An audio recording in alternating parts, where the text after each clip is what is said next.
Imagine waking in the middle of the night to a hand wrapped tightly around your throat. You claw at it, gasping until you make a horrifying discovery. The hand choking you is yours. This was the terrifying reality for Karen Byrne, a woman whose own body was about to turn against her. What could turn your hand into an enemy? Possession? Psychosis? Or something far more biological? A split inside the fabric of your mind. For 17 years, Karen suffered relentless epileptic seizures, starting at age 10 and closing in until they were nearly constant. To save her life, she agreed to a drastic surgery. Doctors couldn't isolate a single damaged spot, so they cut into the corpus callosum, the bridge of more than 200 million nerve fibers connecting her brain's hemispheres. Cut the bridge, stop the chaos. When she woke up, she could talk, sit up, look around, and for the first time in nearly 2 decades, the seizures were gone. Relief.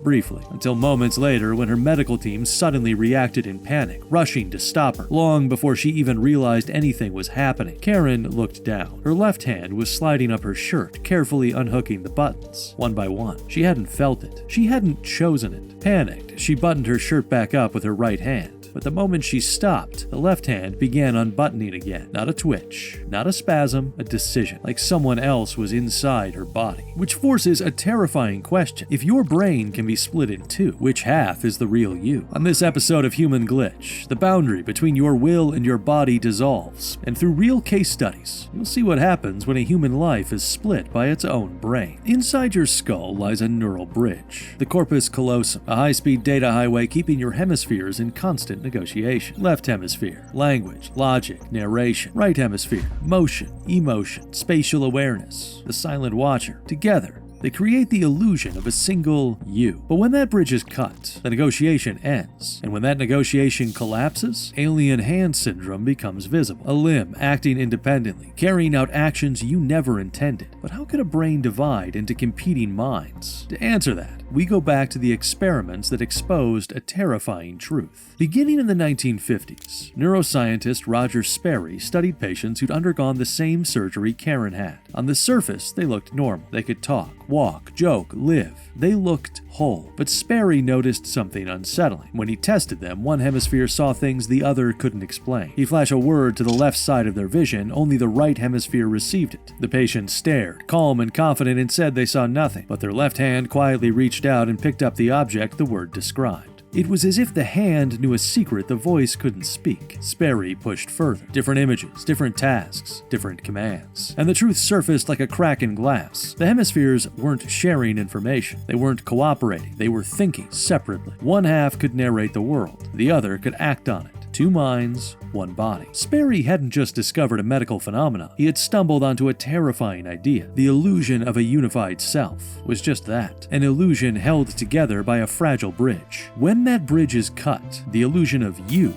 cracks open. And while Sperry revealed the theory, Karen was living the reality. Her hemispheres were no longer cooperating. One controlled her right hand, the one she recognized as hers. The other had hijacked her left, a limb answering to a different commander. The left hand grew more aggressive, tugging at her clothes, tearing buttons, ignoring her voice. Doctors had to physically restrain it. Karen wasn't fighting a spasm, she was fighting intent. Most viewers click away before this point. You didn't. Subscribe. You're exactly who Human Glitch is made for. In 1908, German neurologist Kurt Goldstein documented a 57-year-old woman whose left hand behaved independently after a stroke. She grabbed objects she didn't want, touched things she never intended, even tried to choke her, forcing her right hand to become her savior. She was sure an evil spirit was the cause. Only after her death, Goldstein discovered that the stroke had severed the communication pathways between her hemispheres. Alien hand syndrome existed long before we had the language for it. Without the context of modern neuroscience, this could only be described as evil possession. As more cases emerged, a pattern became clear. Alien hand syndrome isn't one glitch. It has 3 forms. Frontal alien hand syndrome. Damage to the supplementary motor area.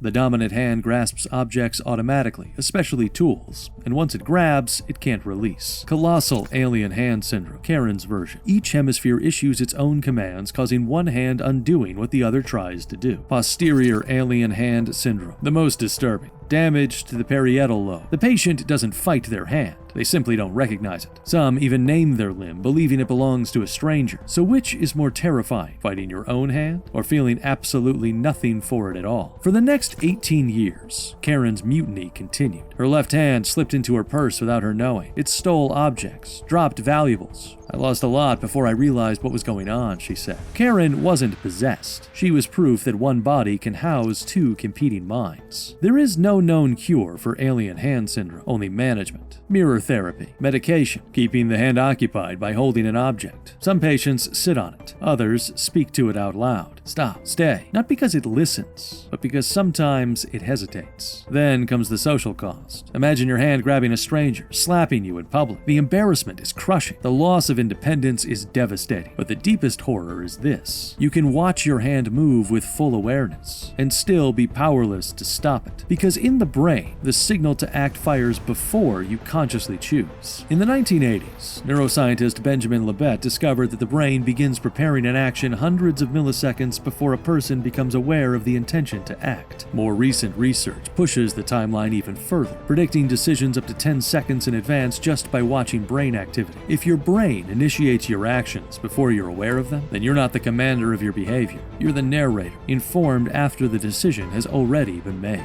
Alien hand syndrome doesn't break the rules of human behavior. It exposes them. The unity of self, the feeling that you are a single, coherent person, is the greatest trick your brain ever performs. And when the trick fails, you're left staring at the raw machinery behind it. If this glimpse behind the curtain of your own mind disturbed you, you're not alone. Subscribe to Human Glitch. The next revelation will change the way you see yourself forever.